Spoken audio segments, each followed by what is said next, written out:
Well, hello, and welcome to this week's episode of SportsDay Rangers. I'm John Blake. I remain Evan Grant.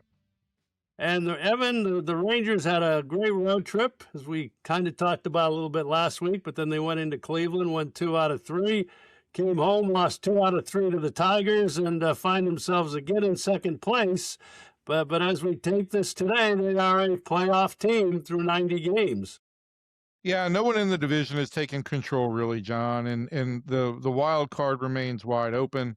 But one question is going to remain for the next 3 weeks, and that is, will the Rangers be buyers or sellers this season?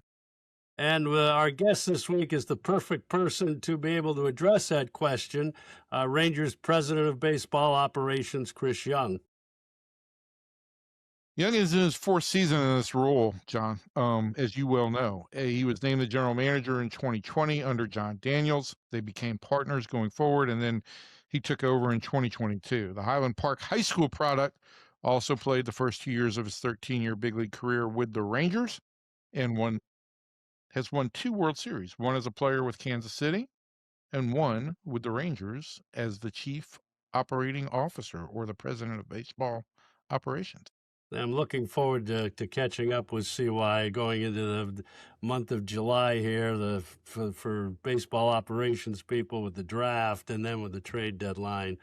MLB doesn't do their clubs any favors with that schedule. But after that, in the archives in Arlington, in tribute to Jacob Latz, who is the Rangers' lone all-star as we tape here today, and his remarkable run to this position. We're going to look at other Rangers over the years that you might say, that guy, how did that guy become an all-star that season? And listen, this is the boilerplate disclaimer here that if you want to reach out to us about baseball or me about burgers, which I just unveiled my latest project with Sarah Blaskovich on DallasNews.com. You can reach out to me on X at Evan_P_Grant. You want to talk baseball and presidents or what voices you may or may not hear on KRLD, you can find John at Ranger Blake. Yeah, I have quite a wide quite range a diverse, of a lot of interesting. It doesn't involve food. As you get older, that becomes less of a thing. That's a story for another day. But anyway, we're going to get into this a lot with Chris Young. But just kind of looking at it, Evan, where the club is, it's a 500 team as we tape this, both overall and at home. The division, nobody has opened up any kind of real space. Seattle will play pretty well for a while, and then they won't. And kind of, if you look at the All-Stars, it kind of shows you what the division has been like. 4 of the 5 teams have one All-Star as of now before replacements. Only the A's managed to get 2 All-Stars, 2 starters, by the way, as it's going to work out. But and you'll talk to this. You'll ask CY about this. But where is this club right now? And again, it all comes down to a lot of it to the health of Corey Seager and Wyatt Langford. Yeah, 100%. And look, both those guys have missed 40 games at this point in time or more. Hard to win without your 2 best players. And we'll talk to Chris about that. The other thing is the Rangers have survived this ridiculous first half road schedule. They came home, and when the start of the Detroit series, I think they've got 16 of 19 games leading into the last week of the before the deadline at home. It is time to go. The Rangers are 20-20 at home as we tape this. They've got the Angels, the woeful Angels, in town this week, who I think did Perry Minasian and Arlington Boy a favor by letting him go so he didn't have to deal with Artie Moreno any longer. But the Angels are struggling. And then the Astros come in for a big 3-game series leading into the break. After that, you go to Atlanta for 3 games, and then you've got another week-long homestand against the White Sox and a huge 4-game series against Seattle before you go back out on the road. And we'll see if that gives Chris Young and his baseball operations group any kind of feel for what they'll do at the break. And I don't know. These kind of seasons, and they seem like with the parity in the American League and in baseball this year, it is really tough for clubs to decide which way to go. If you look at the wild card, there are what right now? I think there are 7 teams in the American League within 3 or 4 games of the playoffs right now, and we'll see if it shakes out here over the next couple of weeks. But it just becomes harder and harder to decide what to do. The only teams in the American League that are more than 5 games out of the wild card race are Kansas City and the Angels. And then in the National League, the only teams that are more than 5 games out, there's only one team that's 5 games out of the playoff race, and that's Cincinnati. So, yeah, it's almost as if there's actual competitive balance in baseball.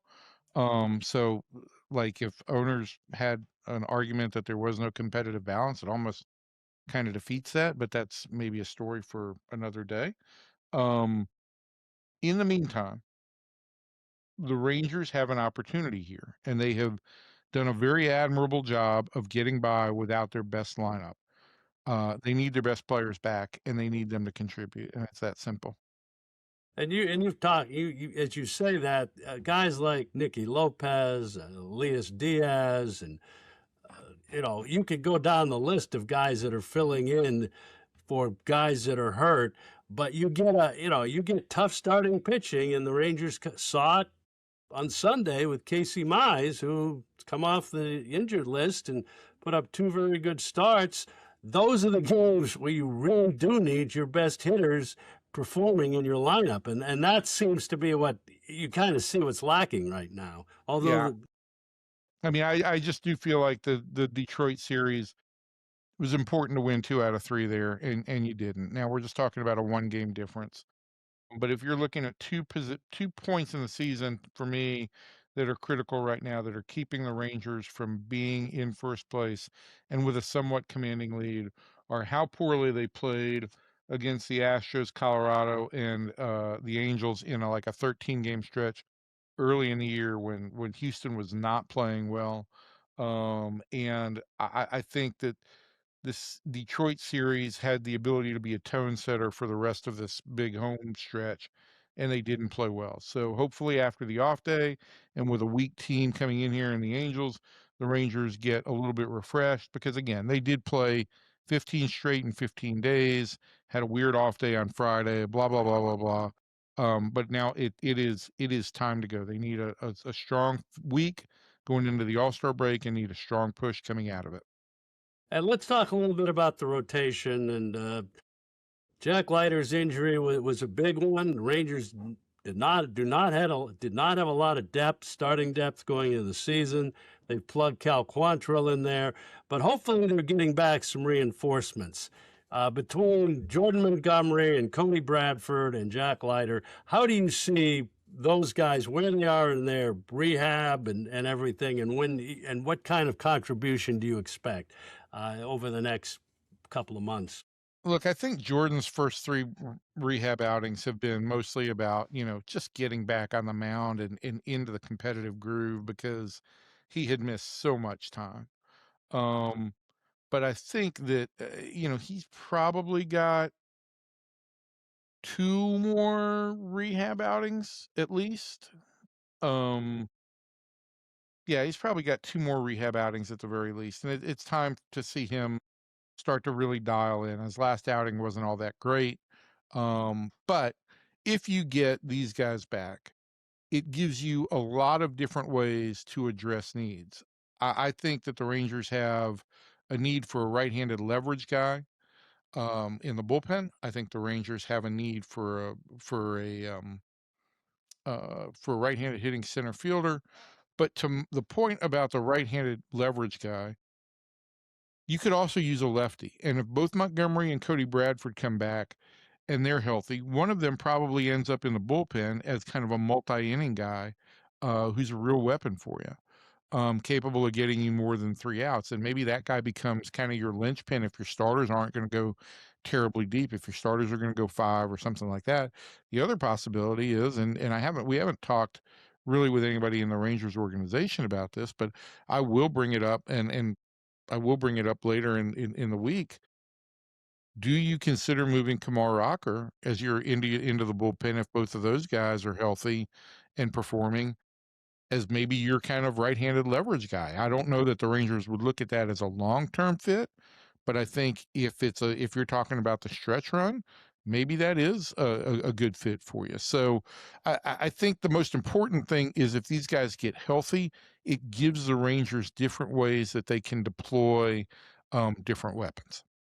And we'll talk a little bit about that with our next guest. Our guest this week, Rangers President of Baseball Operations, Chris Young, as we said, in a very stressful time of the month here with the upcoming MLB draft starting tomorrow as this podcast. They moved the draft to Saturday this year in the afternoon. This draft keeps bouncing around depending on what TV network puts up its hand to televise it. And then the trade deadline coming up on August 3rd. And of course, Chris now became the general manager here in December of 2020, took over running the baseball operations in August of 2022. Former Major League pitcher, started his big league career right here in Texas, and we'll talk to Chris next.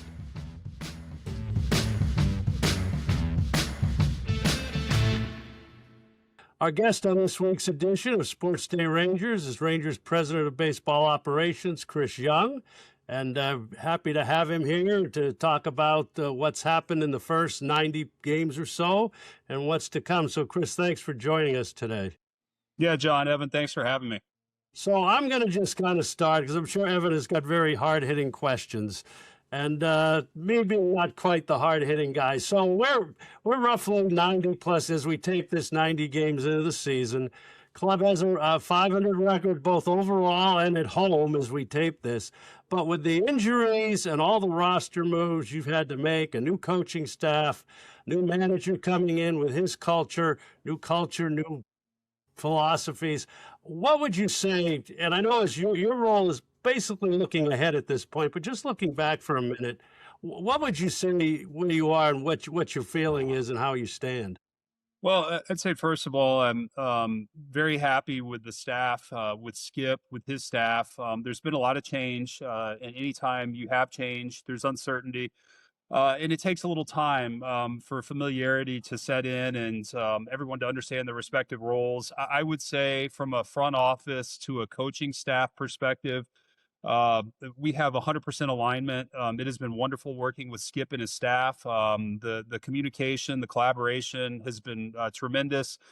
And, you know, I think it's put our organization in a very good spot. We certainly, with our record right now at 45 and 45, 590 games in, I wouldn't say that's where we wanted to be necessarily in terms of, you know, we'd love to be 10 games over and in first place. But the reality is, given the injuries that we've endured and some of the challenges we've faced, you know, we're right in the thick of things. So I think from that standpoint, it's a victory. Now, looking ahead, my belief is we have not played our best baseball yet. And to play our best baseball, we're going to have to get healthy. I think that's the critical aspect to this. And so, you know, where we are right now, I would say like we're starting a 70-game season or a 72-game season, and it's a race to the finish line. And if we can be, you know, 10 games over the next 72 games, we're a playoff team, just with the standings and where the American League is right now. So if our best baseball is ahead, and we play to the level that I believe we are capable of with the team we have, we've done some things very, very well. We've also seen some areas where we can continue to improve, but I think getting Corey Seager and Wyatt Langford back are going to be ways just that we're going to have internal improvements. And if we can do that, I feel very good about where we are. But overall, in terms of the health of the organization, I'm very, very happy with the staff, the changes, their communication, and the way they have attacked this season and put our players in the best position to be successful. Seaway, I want to hit on all of those elements of the future, but one thing before we go any further is, look, for me, the most standout story of the first half of the year has been Jacob Latz. And, you know, when you guys moved him to the bullpen at the end of spring, I thought he had earned the starting rotation job, and I was going to be real curious to see how it played out. It's played out, I think, even better than you guys could have imagined. Can you talk about how Jacob has kind of grown in your eyes and what you've seen this year as he's transitioned into a closer's role? Yeah. So, Evan, I'd back up and start with one, you're right. We did not envision Jacob pitching the ninth inning for us coming out of spring training. We thought that he would be a multi inning leverage reliever, which is unbelievably valuable and important. And he would eventually transition into the rotation and be a very good starting pitcher. I do believe if he had been in both of those roles, he would have equal success. And I say that because I'm a huge fan of Jacob Latz, the person. There's nobody in our organization who embodies the winning traits and attributes like Jacob does. I mean, he's as good as it gets. There are others that match that, but Jacob is one who is unbelievably diligent in taking care of himself. He does everything he possibly can to be successful, and that's all you can ask for as a coach, as a front office member. You just want to invest in people who are going to do everything they can to be successful, and Jacob embodies that. And so the success he's having is not necessarily a surprise to me. The role certainly is different than we envisioned coming into the season, but I would tell you that he would be successful in any role on this team, on the pitching staff, because of who he is and the talent that he has. And he's realizing that talent at this point. So I'm so happy for him. I think the second piece of this is just goes to show as a front office, and there are a lot of organizations that are in similar spots. You come into the season with plans and you think that you've got players identified for respective roles, and oftentimes we focus on that ninth inning role, the closer role, and probably 30 teams, 15 of them come into the season with a defined closer, and 15 of them don't. And by a month in, it's all rearranged for every team or most teams, and those roles have shifted and changed. And I think this year is no example, is a perfect example of that. It's no different, and it shows that when you get talented players, they sort of find their niche, their role, and they can handle different situations. And we've seen that with Jacob this year, and he's been phenomenal at the back of the bullpen. There's just one other thing before we get into talking about the deadline. When we talk about the team element, this goes under reported a little bit on occasion, but the work you guys have done on the pro scouting side to land guys who have contributed, like Nicky Lopez and Elias Diaz, over the past 2 months, just off of waiver type moves, and even Chris Paddock giving you a serviceable outing. What can you say about the work that your pro scouting department has done to identify and get guys who really fit and have brought something extra? Yeah, Evan, it's one, it's the job of a front office to continue to leave no stone unturned in terms of ways to continuing to improve the roster. And you hope that you don't have to go to the levels that we've done this year in terms of some of the roster moves and the turnover. That said, we've experienced a lot of injuries, and some injuries to key positions, and often at times where they come in, in bulk, so to speak. We've had, we lost Michael Hellman and Evan Carter in the same game. And so we're without a center fielder at that point. So there's been a lot of challenges that we faced. And I'll go back to sort of the health of the organization, the front office. The pro scouting department, the R&D department, the baseball ops group, everybody working together collaboratively to really pitch in and find ways to make this team better and come up with solutions. And that's what our job is. We're highly competitive. We want to win. We have said this time and again that our fans deserve a winning team, and so it's up to us to work tirelessly to try to provide that. And sometimes we feel helpless because we try to make these moves, either they don't work out or they you just don't have the impact or results that we had hoped or anticipated. That said, it's not for a lack of effort. And oftentimes, over the past several weeks, we've had a number of transactions, and Ross and I were talking about those are only the transactions that you see. You don't see those are only 10% of the transactions that happen. You don't see the preparation for 90% of the stuff that doesn't happen.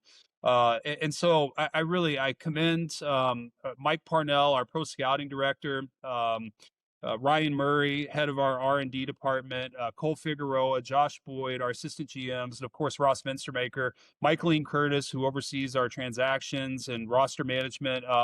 It's been a complete team effort upstairs, and every respective department contributing. And again, I think we're in a good spot where we sit today. But nobody's satisfied, and we've got to keep working and pushing to try to make this roster better to give us a chance to have a playoff push. And I think sometimes too, because and having done this for so long, trying to integrate these guys into your team right away too, and have them contribute right away. That goes under the radar sometimes. The job of the coaching staff and Skip to be able to do that. Yeah, John, thank you for pointing that out, because that's part of the alignment component, is that we can acquire players, but if we don't do a good job of explaining to the staff how those players should be used, and explaining what their respective strengths are and what we believe they can contribute, the ways they can contribute, and how we should deploy those players, because our job as an organization is to put the players in the best positions to be successful. And I always say, when a player fails in a spot where he shouldn't be, that's on us. That's on us as an organization. And so our job is to identify the right types of people, the right types of players, the need, and then put them in positions to be successful. And so it's a collaboration between the front office and the coaching staff to do that. And there are just so many voices that contribute to that. And the coaching staff has done a phenomenal job of taking players like Nicky Lopez and Elias Diaz and Chris Paddock, Joe Ross, Cal Quantrill, guys that we weren't expecting necessarily contributions from, and or significant contributions, and putting them in positions to help us win games. And unfortunately, some of those guys have been taken off the roster. My hope is that we're going to have those guys contribute again at some point. So, CY, as we sit here, you're basically 4 weeks out from the deadline. And I think after the Miami series, and you and I had talked a little bit after that, but I think after the Miami series, you had 32 games, 20% of the season remaining until the deadline. And I posited that I think you guys need to go 20-12 in that point, put you about 4 games above 500 to really legitimize the idea of buying. Since then, you've gone 7-3.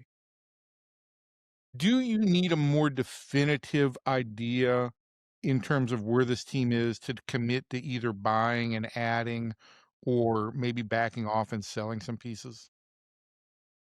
Well, the easy answer is yes. The realistic answer is that we may not have that. We may not have that until August 2nd. It's really hard to predict, Evan. And so I think we have to prepare for a number of different scenarios. Ideally, I'm an optimist by nature, but part of our job is risk management, so to speak, and protecting the downside. And so we've got to always prepare for, if we get bad news on Corey or Wyatt, and maybe we have a little losing streak, which I don't anticipate, but nonetheless, it's not out of the realm of possibilities. So we have to protect against the downside and prepare. That said, the optimist in me wants to say that we have not played our best baseball. And I really believe in this group. I believe in Skip Schumacher and his coaching staff. I believe in our players. And I think that if we play our brand of baseball the way we saw on that road trip, that we can compete with any team in the league. And I think our record against 500 teams is indicative of a good team, a team that can beat good teams. I would also say that we haven't played at the level of consistency to establish ourselves as a true buyer at this point, because we haven't beaten some of the under 500 teams. So this is a big homestand for us. Coming out of the break, we've got a tough Atlanta team, and then we've got a lot of games at home in July, and we have an opportunity here to sort of start separating ourselves. And the reality is it's time to do that. My expectation is that we will do that. And as we try to do that, my hope is that it provides some clarity as to, where we go from a front office standpoint. Yeah, as you guys sit here, the Detroit series started a stretch where you've got 16 of 19 at home leading up to the last week ahead of the deadline, and that concludes with 4 games against Seattle, which I assume will be a tremendous series. You have mentioned that you haven't played your best baseball yet, and you also are a big proponent or a big believer that it's not the best team that wins, but the team that plays the best. But I just want to ask you this: can you play your best baseball without your 2 best players contributing significantly? Well, I think we have seen us play very good baseball. We just went on a great road trip and won without our 2 best players. Can you sustain that? And can you win a championship without your all-star caliber players? I think that's very, very hard to do. And so the reality is we need Corey and we need Wyatt on the field. We need them to post and to play in the second half for us to be the team that we believe we can be. We certainly didn't come into the season planning on not having those guys. And at this point, by the time they each return, they will have played in less than 50% of our games. So I don't want to make this solely about them, but I think it's a huge component to predicting what we can become in the second half. And if we continue to play with the same grit, fight, effort, energy, and passion that we showed on this past road trip, and we do that with our two best players and Wyatt and Corey coming back, I believe this team can be a very formidable team in the American League. There's no doubt about that. Chuck, so the injury to Jack Leiter obviously was a big blow because of the rotation situation, right? But he's doing better, right? You're encouraged there, and hopefully you'll get Jordan Montgomery back. But saying that, do you need your starters to go a little deeper into games to give the bullpen some relief? Well, we are thinned out in the bullpen. There's no doubt about it, especially with Jacob Junis going down. We did get Chris Martin back, but we've got to be smart about how we utilize Chris and not run him into the ground as he's kind of building back up and getting back in game shape. So, starters going deeper in the game, John, is always a good thing for a bullpen. And yes, we would love to see these, a stretch here where they each go 7 innings and take some pressure off the pen. The offense can help with that too. If we have a couple offensive games where we score a lot of runs and create a large lead, it can take pressure off the bullpen as well. So, that's what I said, Evan. You alluded to it earlier. It's not always the most talented teams that win championships. It's the teams that come together in the right way. And when your hitting picks up your pitching, your starters pick up your relievers, and at times your hitters pick up your pitching, and so it's a balance. And my hope is that that's what continues to happen here. The last several weeks has been a lot of fun watching us play that style of baseball and seeing these guys play for each other. And there are going to be bumps in the road. There's no doubt about it. But if we play with fight and grit and effort and a team mentality, I believe that we can overcome that. So, the pitching piece, getting Jack, Cody Bradford, and Jordan Montgomery back, all within hopefully a couple weeks of each other here towards the end of the month, the beginning of August, that could, really do wonders for our pitching and the depth from a starting standpoint. Obviously, it'll help the bullpen. So I'm excited about that. If you add Corey and Wyatt in, and I may be getting greedy here, asking for too much with all these players' health returning, but I'd like to be optimistic about it and think the best is still yet to come. Hey, Chris, as you always tell me, I'm a internal optimist. I believe you tell me that all the time. But we're gonna assume I'm very optimistic here. And so you guys are gonna play really good baseball here for the next 3 weeks. In that scenario, I've posited that your top needs are to add another right-handed leverage arm to the bullpen. Kind of a strikeout type guy. I know you just care about outs, but I guess if I'm specifying, I would be strikeout guy, and maybe a right-handed hitting outfielder who could play some center field to help that platoon. Can you give us any insight into like what might be your priorities come the deadline? Well, look, I think there's no secret. You've identified 2 areas of need. I mean, some of that, again, is contingent upon the rotation staying healthy. It's contingent upon Bradford, Montgomery, and Leiter coming back. We'll see where Robert Garcia is. I don't have an update on him yet, but, we would love to have Robert back pitching in a leverage role combined with Jake Latz and Chris Martin and Jacob Junis at the back of the pen. But yes, to get another leverage arm would be tremendous. To have another right-handed bat that could play center field, there's no doubt about it. Take some of the pressure off Evan Carter, and his, protecting him a little bit against left-handed pitching. That would be tremendous. So as you go around the diamond, obviously, catching, we're in a good spot. Berger at first. We've had really good play from different guys at second base, Nicky Lopez, Zeke Duran. Josh Smith has looked a little better here of recent. If we get Corey back at short, JJ at third, you would say the infield set, Wyatt, Carter, Nimmo. And so the complementary piece center field is something that would, I think, be a nice luxury, assuming full health.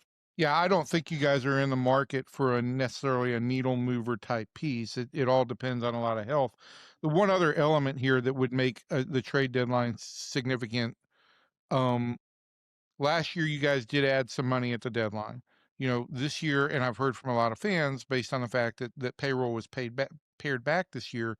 Do you believe that you'll be able to add some payroll at the deadline if that's necessary to really give this team a shot?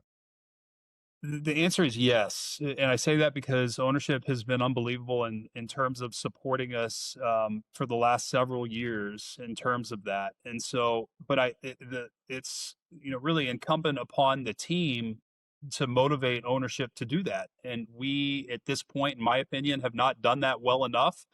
But again, we've got a month here to go do that. And if we do that, I believe that, our ownership wants to win as much as anybody.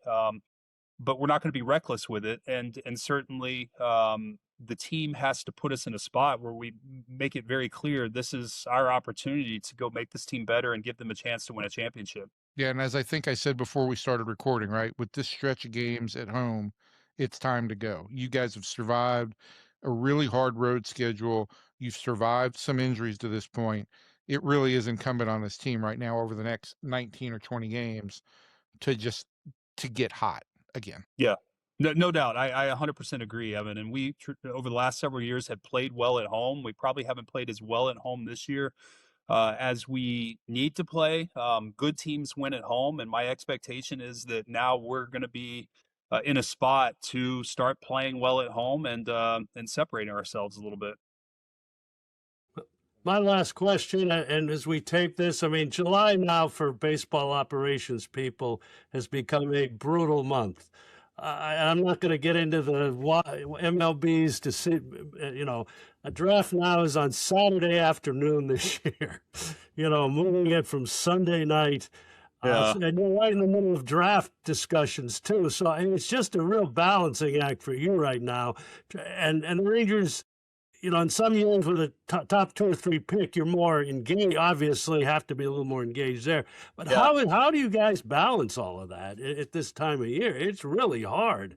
Well, John, it's a team effort. I mean, the scouting department, the amateur scouting department, has done a wonderful job. And again, this is not just one department within baseball operations. It's a collaborative effort. I mean, we have a strong R&D influence into our amateur scouting, really into every department. And so it's cross-departmentally. There's tremendous collaboration. There's tremendous leadership. And for me, there's no way I can manage all aspects of it. There's no way Ross Benstermaker can manage all aspects of it. So you got to have strong people and leaders within each respective department. Josh Boyd, Kip Fagg, oversee amateur scouting. They've done a great job. The culture of that department is so strong. I think we've drafted very, very well the last several years. I think you look at the homegrown players that we have on our team right now from both the international side and the domestic side. And some of those you don't even understand. We've used minor league players to acquire players, so that's been a win as well. But developmentally, I'm very happy with where we are. Player development has done a great job, and we're seeing contributions from a number of players that we've drafted and developed, Jacob Latz included. So it's really exciting. This is a fun time of year, but John, you're not kidding when you say it's a very stressful time of year. I tell my family, I'll see you in August, and we just hope to put our heads down and plow through this month, and then after that we'll come up for air. And at that point, kind of there's not much transactionally that we can do to improve the club. So we'll sit back and hope this thing comes together. Yeah, but as hard as this month is, if your team on the field does a little bit of a sprint here, everybody goes into August with a completely new sense of energy. It doesn't drain you at all. It just gives you that energy for the sprint. There's no doubt. And I look back at 2023, Evan, and our first 60 games, I think we were 40-20 in that time span. And then we hit a really rough patch and we had some injuries and we got to the deadline, and you could argue the arrow was down, but we decided this team was worthy of improving, and we went out and made some big moves. And the team, I think, had responded with like an 8-game win streak at that point. Yeah.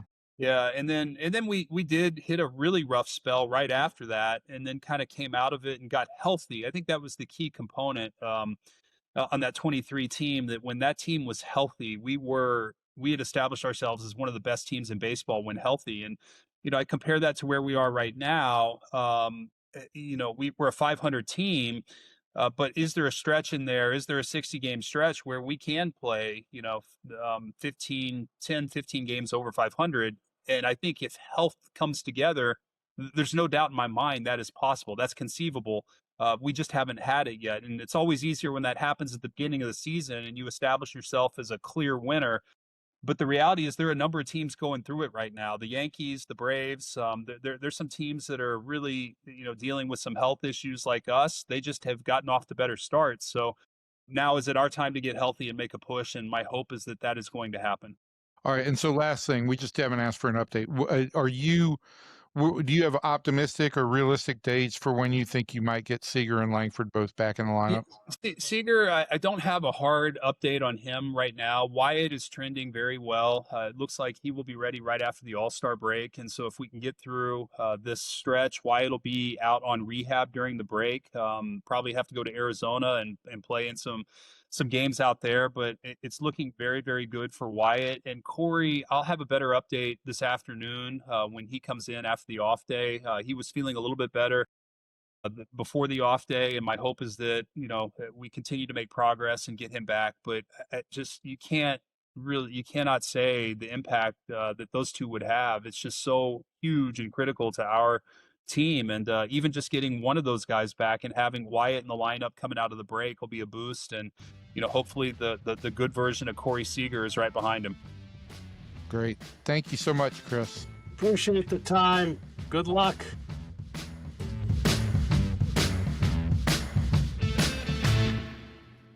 Well, with the All-Star break right around the corner and the All-Star game in Philadelphia next Tuesday, I thought we'd hit on the All-Stars this time. And with Jacob Latz being a first-time All-Star making the team, I don't think anybody in spring training thought that Jacob Latz would be the Rangers' lone All-Star 4 or 5 months later. But let's look at some of the more unlikely All-Stars in Rangers history. And prefacing this, you've got to remember, you long-suffering Ranger fans for many years, every team has to have a representative. And some years it was not that easy to find a representative for the Texas Rangers. And I will, as I get into this a little bit, and you've probably, fans, Evan, you probably got your own list of unlikely All-Stars. But let's just look at a few, and we will conclude with one that had a remarkable first half of the season in 1999. Jim Spencer made the All-Star team for the Rangers in their second season, 1973, and he wasn't even the only All-Star. Toby Harrah actually was selected that year as well. But Jim Spencer was a first baseman. You might remember he was not acquired by the Rangers until May 20th of that season from the California Angels. At the All-Star break, he had 3 homers and 32 RBIs and a decent .280 average, but was selected to the American League All-Star team, only All-Star selection ever, pinch hit in the game, and basically played 2 more years for the Rangers and was a reserve first baseman with Mike Hargrove coming on the scene. He is certainly on this list. Gary Ward in 1985 was my first year in Texas, and that team was brutal. I mean, we lost 99 games. Buddy Bell had been the team's all-star for like the past 5 years. Unfortunately, we had traded Buddy in May, so you looked at that team and you said, who is the American League going to pick to be on that all-star team? I think it was Sparky Anderson was the manager. And remember, in those days, reserves were picked by the manager. There was no player voting. There was fan voting for the starters, and then the manager had a really tough job. Having to pick all these people and trying to appease teams and players. And Sparky, I believe that whole program ended after the 2010, after the 2011 All-Star game, I believe, when right. Rangers manager Ron Washington did it. But it was you who picked all the subs. I didn't pick them all in 2011, 2012, but it became much. I helped him, and we didn't win either All-Star game, so I quickly retired. You did a terrible job of roster construction. Yeah, tried to get a few Rangers on there, too. But anyway, Wardo at the All-Star break in 1985, Evan, had 5 homers and 40 RBIs to go along with his .282 average. But that kind of tells you where the Rangers were in those days. He was making a homecoming. He played for the Twins, and the game was in Minnesota.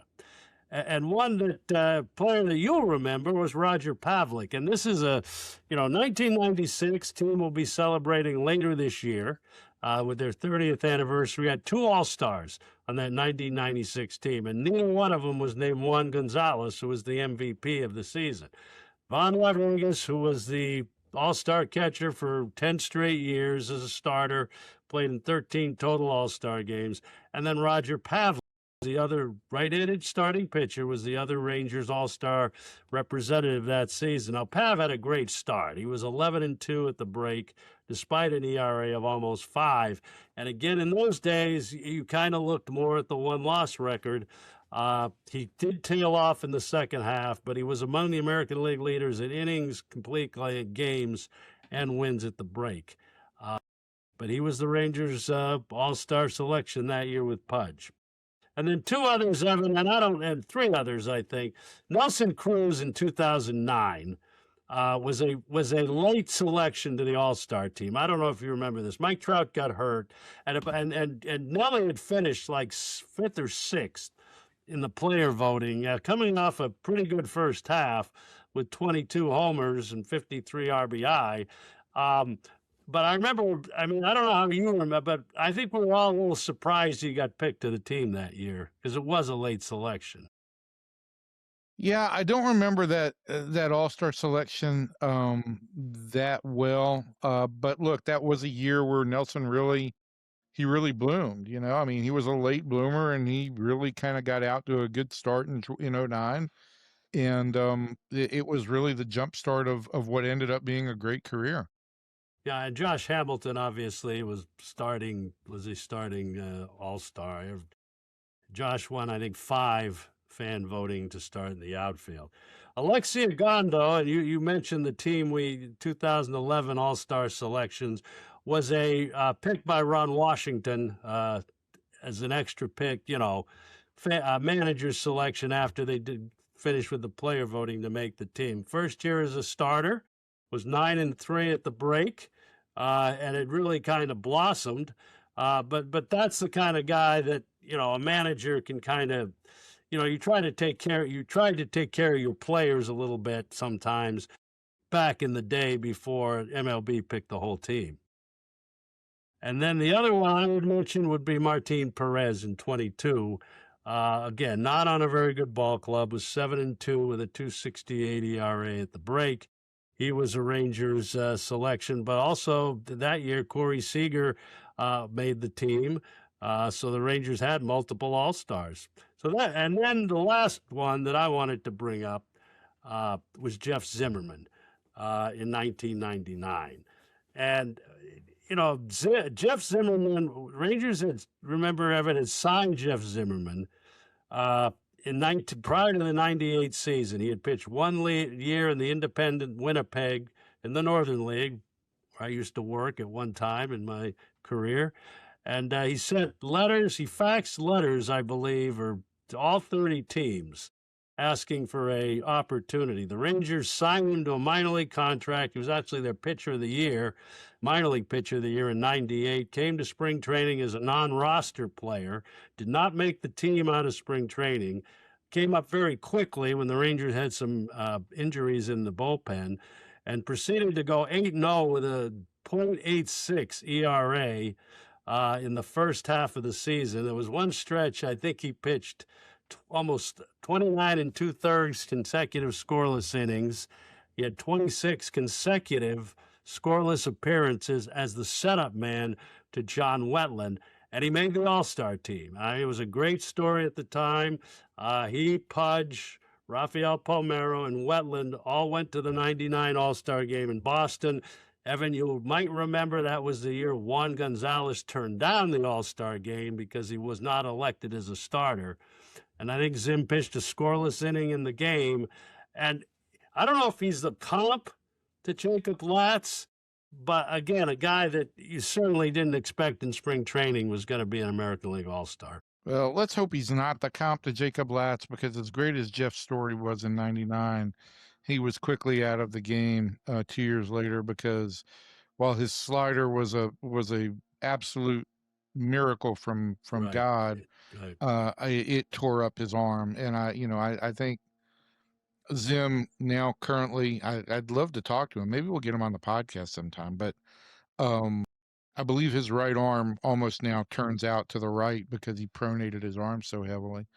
But that was a great first half for him. And it is the easy comp that this is a guy who came in, didn't have a whole lot of heralding, took on incredible leverage innings in the bullpen, and just had an absolutely dominant first half. And you go back and look at that season overall, and this is a guy who held hitters to a 517 OPS, and a 166 batting average. It was a miraculous season for him, and he was a great story. And I just unfortunate that his elbow just could not withstand the amount of stress he put on it with that slider. Right. That slider kind of broke down, is what I talked to Larry Harding, the bullpen coach at the time, the other day about this. It broke down as more that broke across, right? That was kind of the pitch. Yeah, it was unhittable when it was a sharper, very hard to see. Right. Sharper turn that broke down more than it broke horizontally. But yeah, I don't know if I wish I could demonstrate to people, just how much pressure he was putting on his elbow at that point in time. Either way, it was a great story then. It's a great story now. Here's to Jacob Latz and a great story in 2026, and hopefully many more chapters for him on that front. Yeah, we wish Jacob Latz good luck at the All-Star game in Philadelphia next week. And we wish all of you a great All-Star break. And hopefully we'll be a really strong second half here for the Rangers and get some of these players back, Evan, especially their two top guns. And we'll have lots of exciting things to talk about in the podcast in the second half of the season. Lots of exciting things, John. Lots of exciting things. And we will see you next week. Thanks for watching.